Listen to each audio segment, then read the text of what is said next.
Hey, we're back. Very cool message from Durham College there. There's Victoria. How are you? It's been I'm so good. long. I haven't seen you in forever. I know, it's I crazy. know, right? So much is happening. Hey, you ready for story time? Have you been I enjoying am story ready time on for First Canada story. Live? Yeah, I it's am this ready for this is story. this is my favorite segment. So I'd like to introduce our first alum from Team 1547. Where's Waldo? He's currently in her first year of residency in family medicine in the state of South Carolina. We have Dr. Jennifer Horawski on. Hey, Jen.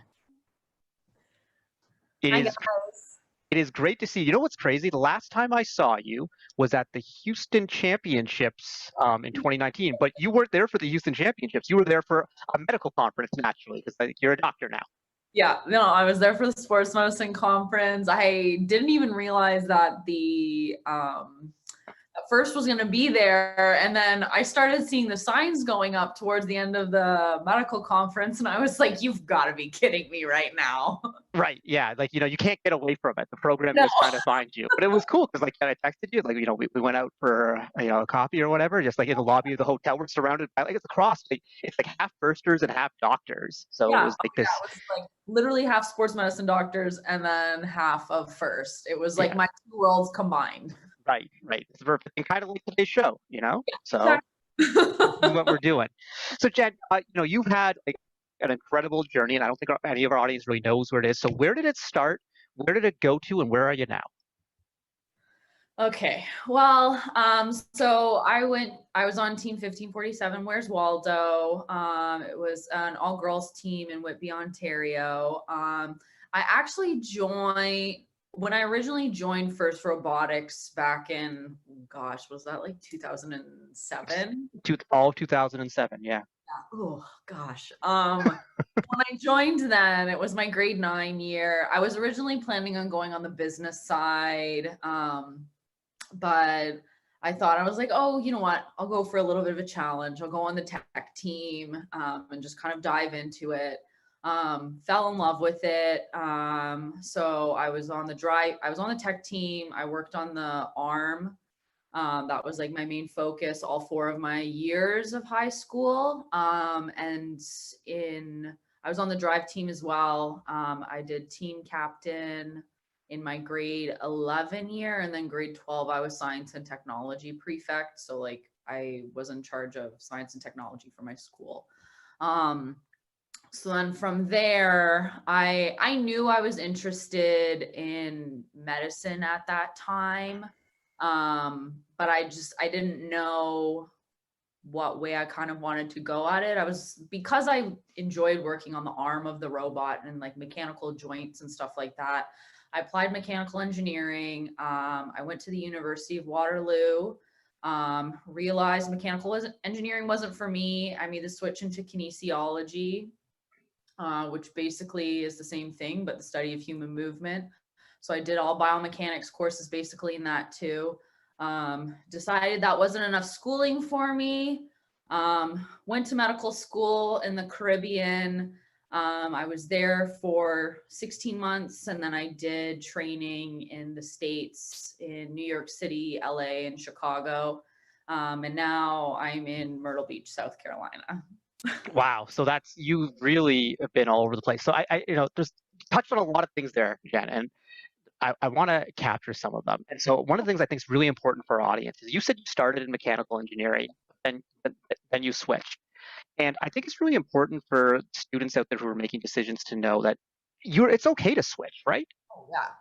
Yeah, it was like what like it was hard because like when you apply to college and university, you think that like you're married basically to the program that you apply to, and like okay, like if you're going in for engineering or if you're going in for math or if you're going in for business, like you can't change your mind after that. Like you finish that degree and you get through it. That was my mindset.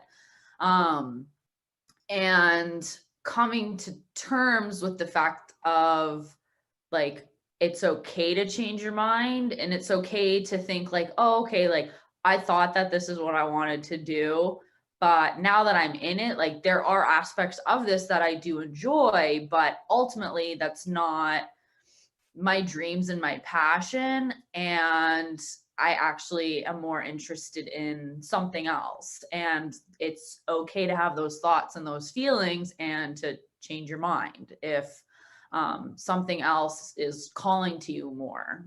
Yeah, and I think that's one of the big reasons why we wanted to have you on the show is that I think for so many of our students, there's almost like this pressure to become an engineer by being a first student, thinking that you're letting people down if you don't become an engineer. But remember, like first of all, like we always talk about STEM, but you don't just have to do STEM. There's all sorts of options. Like any option is good. College is a legitimate option. Skilled trades is really cool, and obviously kinesiology worked really well for you. Like I tell your story a lot in my presentations because I just think it's really important for students to see that, hey, like it's about following what you're passionate about, and that'll lead you somewhere. Victoria, do you have a question for Jen? I do. Um, so we know the path to becoming a doctor is full of challenges. So what were some of the biggest challenges that you faced? Biggest challenges I faced. I mean, I think the biggest one was making the jump from and like accepting the fact of my jump from like engineering, like mechanical engineering to kinesiology. I think that was a pretty big hurdle for me. Just because, it was engraved in my mind as we were kind of talking about, like it's engineering or bust.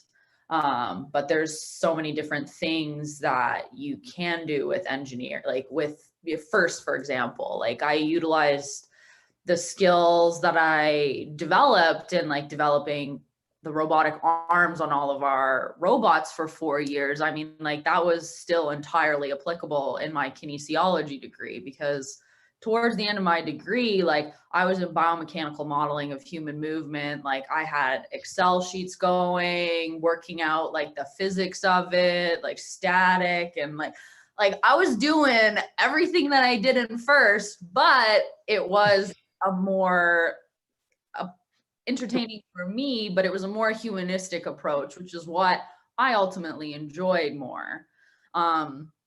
So I think overcoming that thought and that anxiety was probably the hardest part of the whole journey, because then I just like went into kin and I was just like, okay, we're committing, we're going to medical school, like let's go. Yeah, and I think that's really neat because as you're talking about these Excel sheets and whatever, that's exactly like every first team does, mapping the kinematics of their robot arm. And it's just like, you think of it, it's so weird because you think of kinesiology as being so separate, but as soon as you put it like that, it's like, oh, it's just literally the exact same thing. Yeah, it's just a system. It's, instead of, aluminum and motors, it's tissue and muscles, I guess. So yeah. Like I'm analyzing like a joint, or working in the lab and analyzing like force vectors and everything like that on different subjects and testing them in different testing conditions. So it's just a different application of the exact same physics that you do with a robot. And that's where I was interested. that's very, very cool. And so I think a lot of people have this impression of doctors and med students because, you think of it like you growing up, it's like, oh, the doctors, that's like the kid with the best marks, always top of the class, always perfect or whatever. But I think it's important that we kind of humanize the process of medicine. And like, what was your academic journey like? And if you were you like top of your class always or whatever, or was like, were there hurdles and bumps along the way? I mean, I struggled in mechanical engineering, to be completely honest. My heart wasn't in it. I was not vibing with my program. And I went to talk to a, I don't know, she's like a first year Advisor. Advisor, something like that.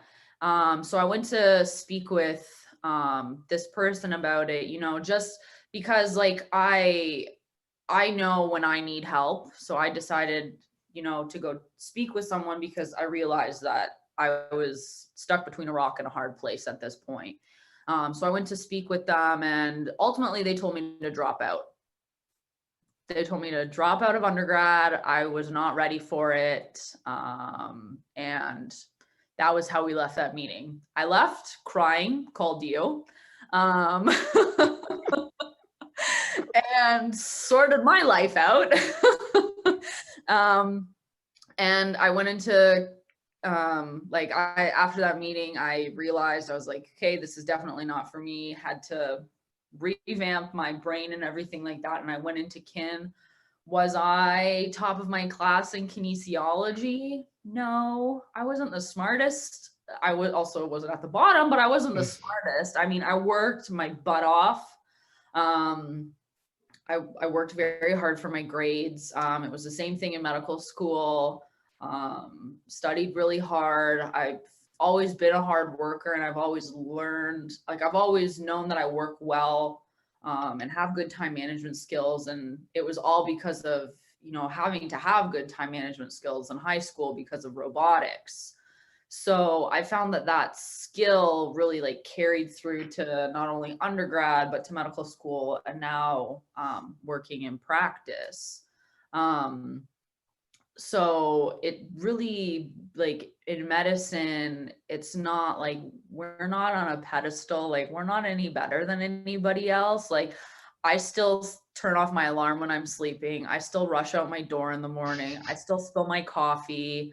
I mean, I still do all of that, but like along with doing all of that, I still am expected to walk into a room and greet you when you are at your lowest. And, maybe you're experiencing something or a family member is experiencing something. And, I'm expected to put all of that stuff aside and be 100% present for you. That's a really great message. I think, we need to embrace failure more to a certain degree, because like not everyone is perfect. And yeah, like, these sorts of crazy, amazing STEM jobs, like being a doctor or being a computer programmer, or, next week we're going to be talking about startups, and we're going to have a lot of people there. But the journey is not perfect. There's going to be lots of bumps and whatever, and that's okay. But what's really important for everyone watching, if there is a bump, you do hit a hurdle, you get back up, and you and if you need to lick your wound for a bit, lick your wound for a bit. That's okay too. Like this is not this, like you have to be tough and you need to pull through. You need to do what's right for your mental health and then keep going, right? Yeah, no. And there are times where, where the going gets tough and like you kind of got to go tooth and nail and fight through it. And then there's another fine line where you have to be like, look, this is too much, or this is something I can't handle. Like I need help, or, and I feel like part of the journey is figuring out like what that fine line is, because it can be blurred in some places too. And part of that is just, having a really good support system too. And, not discrediting your failures, or you can call them failures. Other people might just call them like learning opportunities, because like I heard this recently and it really resonated with me. It was, you survived 100% of the bad days you've endured. It's true. It's true. We're all here. We've all survived. Victoria, you got a question here? What are you thinking right now? That was really inspiring. Can I just say that? Like everything you're saying so far is just like really really amazing. So my next question is, so what is the best piece of advice for first students who want to pursue a career in medicine? If you want to go into medicine, my best advice would be to get a mentor in medicine. Whether it's in like a specific field that you might be interested in. So it could be family medicine, it could be internal medicine, cardiology, whatever. But, I would get a mentor in that, and just, sit down, talk with them, and really learn about, how they feel about their job, and, keep in contact with them, because that's what I ended up doing. And then, just really build your network of people within medicine, and kind of go from there, because I think it's just really important to have, people that you can look up to and go to with questions and thoughts. I mean, like I literally went to my own family doctor because she was doing what I wanted to do. So I was like, okay, can we talk? And I think that was really helpful, because you can kind of get an idea about, the journey into medicine, pick their brain a little bit about it, and then you can decide like, okay, this is something I want to commit to, or maybe not. I'm actually more interested in something else. And then at least you're not going into your 4th year of undergrad thinking you want to do medicine, then you get into medical school and you realize that, oh, this isn't actually what I'm interested in. So, and the advice just keeps flowing here. This is great. This is really good stuff. And I think a lot of first students will resonate with, finding a mentor, because they found mentors, within the program, obviously, who've been guiding them, and then to find someone specifically in medicine. It's been 9 years since you've been on a first team, so it's been a while.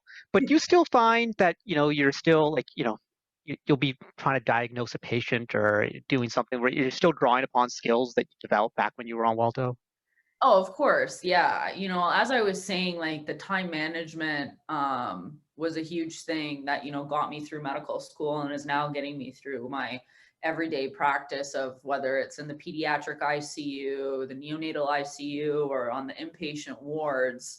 The time management is definitely something that I've reaped the benefits of, just because, during build season, everything is so hectic. And then, you're trying to do like robotic stuff plus school stuff plus other stuff. And it just like feels like the world is just caving in on you, but like somehow you manage to figure it all out. So that's definitely a big skill that I learned, as well as this actually came up during a medical, like a residency interview, because they were asking about like medicine, like dynamics. So, in medicine, instead of calling somebody a mentor, they're like an attending physician. And you have seniors, you have juniors, and then you have like intern level. So like I've already had that hierarchy in robotics. So it was very easy to go into the hospital because it was the exact same thing that I did for 4 years in high school. So going into that and knowing like, okay, like this is how this hierarchy works. And, you have like the mentors and stuff like that who are like my attending physicians who like know everything, and you think that like everything they touch is gold. And then, it like goes down to like the senior members and stuff like that. So I think that really was beneficial for me too, because I'd already been exposed to that for 4 years, and I was very comfortable working in that kind of team environment. That's I hadn't thought about that structure that we get used to, but I know that one of the things that you see with first students is they come out of high school, and they're in just more in tune because they've worked with adults directly, and so they're ready for these like professional type situations. I want to go back to something you mentioned earlier. You talked about how you had an academic advisor who didn't believe in you, and gave you some negative advice there. What advice do you have for our students who run into that? They just feel that people don't believe in them, and they're starting to feel that they can't do it. Like how do you deal with that? I mean, it was a sucker punch that like took the wind out of me, honestly. And it's okay to, take a step back and honor those emotions. I think that's important, like honoring how you're feeling, whether it's happiness, sadness, frustration, anger, and just honoring that and allowing those feelings to play their course first. And then, once you've kind of gone through your initial like emotional reaction of like, what did they just say to me? Then when you have a more sound mind and not as hyped up about that feeling, then you can logically start thinking about, well, what are they talking about? Like in my case, I was like, okay, well, I'm definitely not too stupid to be in undergrad. So that's a first, like, that's my first answer. Do I agree with the statement that you said? No, but is there some truth in it? Yeah, maybe engineering isn't for me, and that's okay. It's not engineering or bust. I mean, And I'd always had kinesiology as another, like my plan B or like my second thought. But I just like, I felt like I had to go into engineering because that was just ingrained in my mind.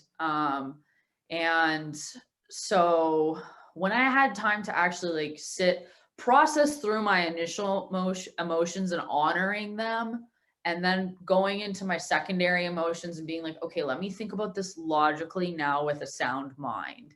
And, you know, bouncing ideas off of people that I trusted, you know, my parents, and close friends, and, you know, getting their thoughts. And I know, and like people that I knew would give me answers that were the truth and honest, not stuff I wanted to hear like, yeah, Jennifer, push through engineering because I know you can do it. That's not what I needed to hear at that time. I needed to hear, Jennifer, engineering is not for you. You need to go into kinesiology. And I think it was important for you to hear, Jen. It wasn't that, because engineering wasn't for you, not because you couldn't do it, but it's not where your love was. It's not where your heart was. It's not where your passion was. Yeah, it's not all, it wasn't ultimately what I was meant to do with the rest of my life. I found the parts of engineering that I loved in kinesiology. Yeah, and I think it's really important to find, you know, for people to find their own individual path and to pursue what they're passionate about, what they're excited about, not necessarily what they think they're supposed to do. You know, we spend our whole lives and people are like pointing us in directions saying, oh, you should be this and you should be this. But at some point we need to figure out what we want to do. And Exactly. that's what's important, because like you said, it's the rest of your life, you know. And you have to be in love with what you study. And I mean, like the amount of times that in kinesiology we would have like human movement analyses, and I would literally spend the weekend locked in a classroom going through an Excel sheet trying to figure out the biophysical analysis and the biophysics about these specific joints. But I was okay with that. I was like, yes, fire me up. Like, give me more coffee. Like, I'm going to figure it out. But like, that's because that was my ultimate love. And I found the parts of engineering that wasn't exclusively in engineering. It was in kinesiology. And I didn't realize that when I left high school. so cool. I think the previous question like leads into the next question perfectly, which is who has inspired you the most? I can't nail down one person, honestly. I honestly think it's like I've met a lot of like inspirational people in my life. And what I try and do is I just try and take from everyone what I want from them. So whether it's, I don't want to be like this, or I do want to be like this. And, you know, so the inspirational people, I mean, like there's been a lot of people like in medicine,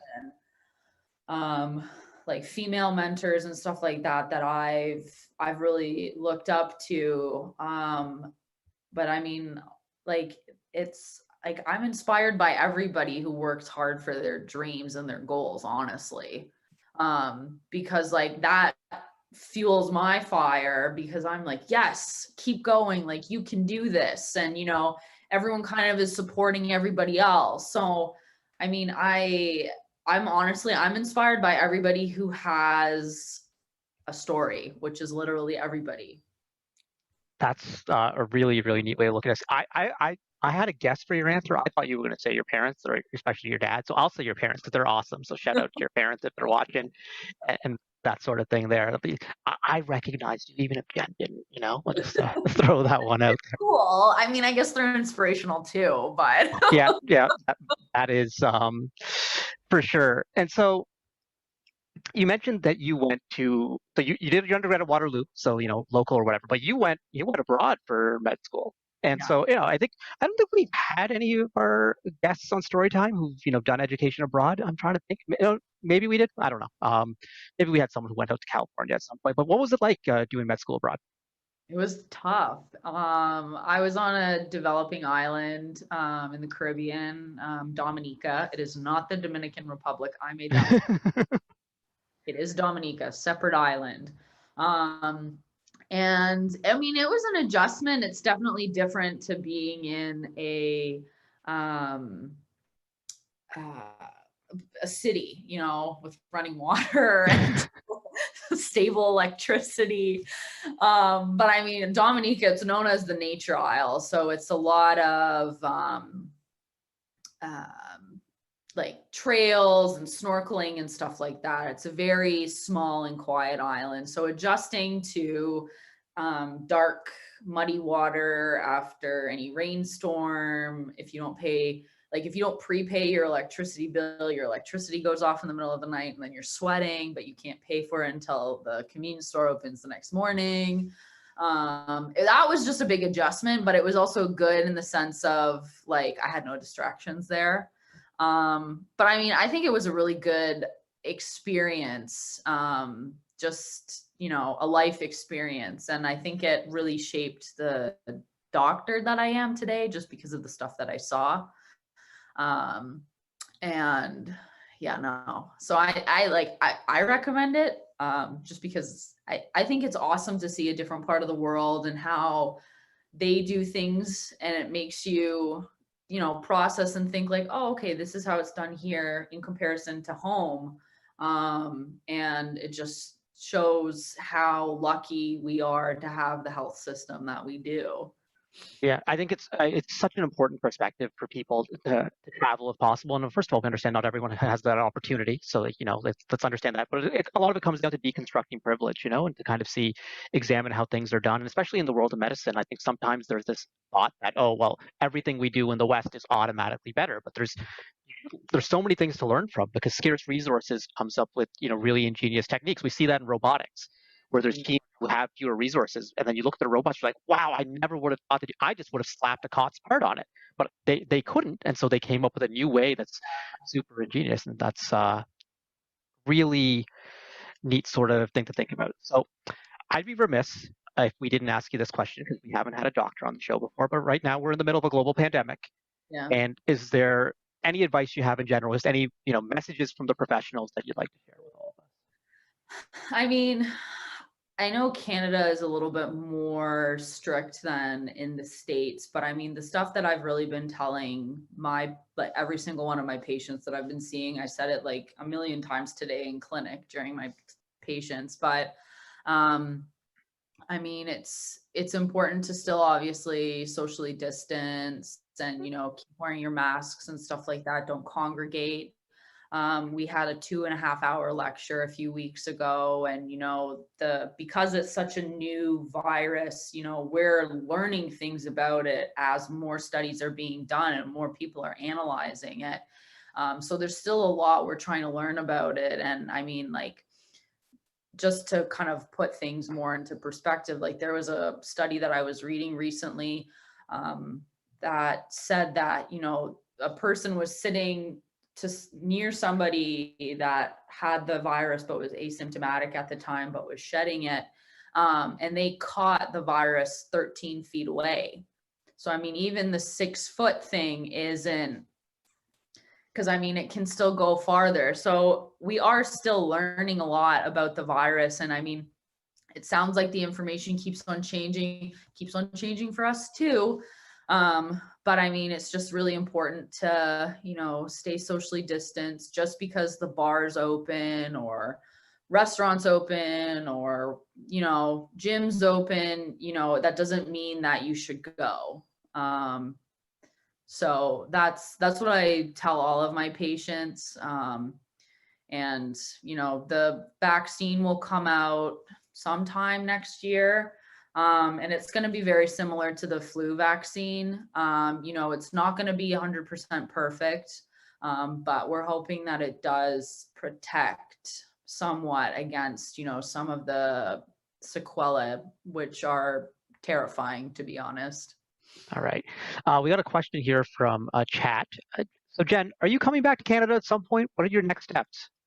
I don't know. I honestly don't know. I want to do a sports medicine fellowship after family medicine, just because I can't get away from the joints. I love the knees, the hips, elbows. That's my jam. So I'm going to do that after family medicine residency. And then after that, I'm a free agent. I will go wherever. I'm like trying to leave my options open, learn from my past mistakes of thinking that one way was the only way that you could go. And now I'm just like, I will go wherever. That's great. All right. We are running down on time, but I do want to ask you one last question we ask all of the guests. What's something that you're passionate about that has nothing to do with FIRST and nothing to do with medicine? I really like mentoring. Yeah. I love mentoring. All of the medical students that I would work with in the hospital, they all come to me with their medical questions and like interview prep questions and everything like that. And like, that's just something I truly enjoy. I just really love giving back, especially because it was very helpful for me in my formative years.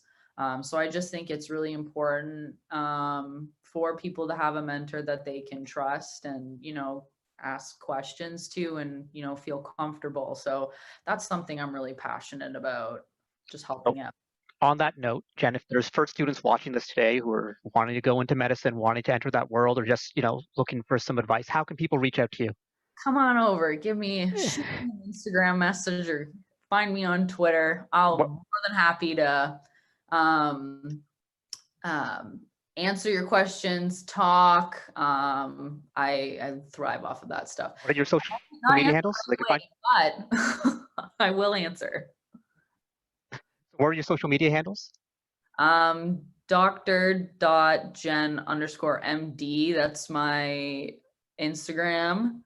And then Twitter, it's Jen. I don't know how many N's there are.